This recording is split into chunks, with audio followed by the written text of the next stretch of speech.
Pictures of Hollis Woods. Chapter 12. The Time with Josie. Half awake one morning, I heard the sound of a train. I looked up at the window to see a solid square of white, a storm, with pin dots of flakes covering everything. What I had heard was the roar of the wind coming down the valley. I padded out of bed and went downstairs to see what was happening outside the big window. The holly bushes on one side of the house were just a blur. The narrow sliver of river and its snowy bank had disappeared in a mist of gray. A little cold, I hugged myself, watching that world. It was like a plastic globe in one of the houses I'd been in. When I shook it, snow fell, covering a bright green Christmas tree in its center. "Don't touch that, Hollis. Put it down." I rolled a huge piece of wood onto the banked fire, thinking I'd have to drag more in from the porch later. Henry looked up at me, meowing, waiting to go out. I reached for the knob, pulling, and when the door opened, a gust of wind blew a swirl of snow inside. Henry stared at me angrily. "Not my fault," I told him, pushing the door closed again. He went back to the couch, skinny tail twitching. "Sorry, cat." I ran my hand over the top of his head as I went into the kitchen to rummage through the cabinets. How far away the mustard woman was. Locked in her house somewhere. How far away everyone was. I thought of the old man, and Stephen, and Izzy. They were just a few miles away, but those few miles were forever. Did Stephen like the snow? Or were they so used to storms like this that they never paid any attention to them? I wondered if they ever thought about me the way I did about them. I wondered how Stephen was now. I could hear the old man's voice in my ears. I closed my eyes. "Don't think of that. Don't ever think of that terrible afternoon again." I took out the box of cocoa with marshmallows and boiled a pot of water on the stove, thinking of what I'd do today. Draw in front of that big window, I told myself. Figure out a way to shade in that soft line of trees, the gray ribbon of river. Charcoal would be wonderful for that. Maybe I'd even be able to use a chunk of burned wood from the fireplace. I'd done other pictures in the past few days and taped them up around the living room. A snowshoe rabbit with its tall ears, 4 deer nibbling at the bark of the evergreen, the bridge covered in clear ice. I'd done a few of Josie in the snow, too. Almost nothing, but a few quick lines. She walked every day down to the road, around the evergreens, coming back with her scarf blowing around her face. What would happen if I left those pictures when we had to leave next spring? What would the old man say when he found them?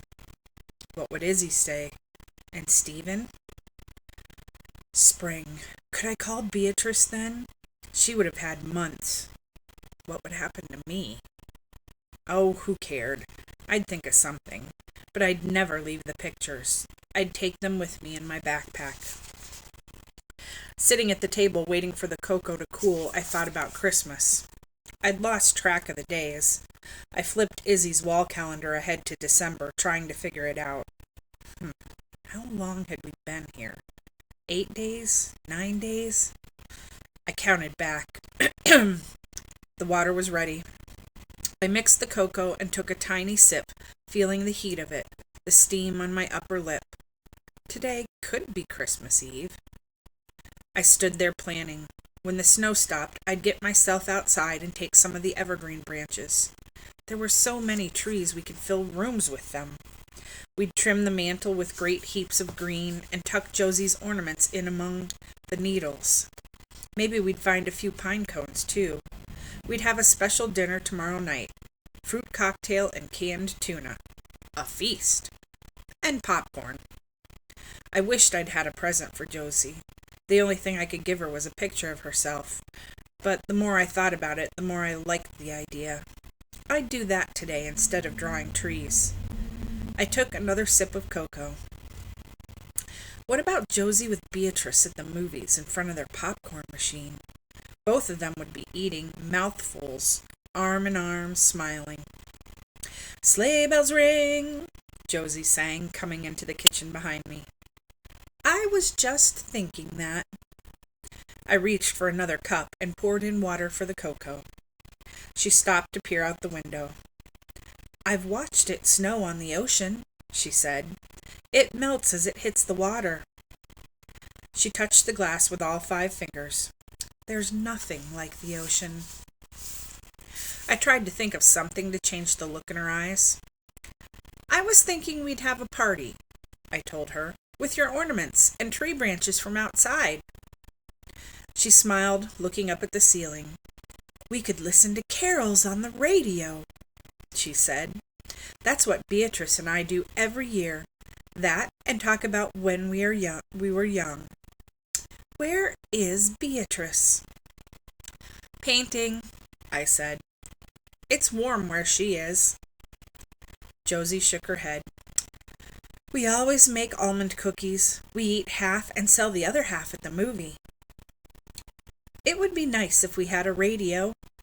I popped 2 of our last pieces of bread into the toaster. And too bad we don't have a few eggs around. Or almond syrup, she said. Or butter, I said, and we both laughed. We'd have to ask Santa Claus, she said. He'd bring it all to us on his... She paused, thinking. Sleigh. She shook her head. That was 100 years ago. Now he comes on a... She looked up at the ceiling. I laughed. A motorbike? One of those snow things. She nodded, laughing too. But how could we not have a radio? Everyone has a radio. I finished off my cocoa, 1 sweet marshmallow left in my mouth, trying to remember. Had there been a radio here? There was never television, I remembered that. But Josie was right. There must be a radio. I wandered around searching and finally found one on a shelf, behind boxes of old jigsaw puzzles. The old cord wrapped around it. All that time Henry was stalking me, a line between his eyes as if he were frowning. He really wanted to go out. I went to the door again and opened it a crack. The snow was worse now, much worse. The line of trees had disappeared, and even the shed seemed far away. I was almost afraid to let Henry out. Before I could shut the door again, though, he darted around me and was gone.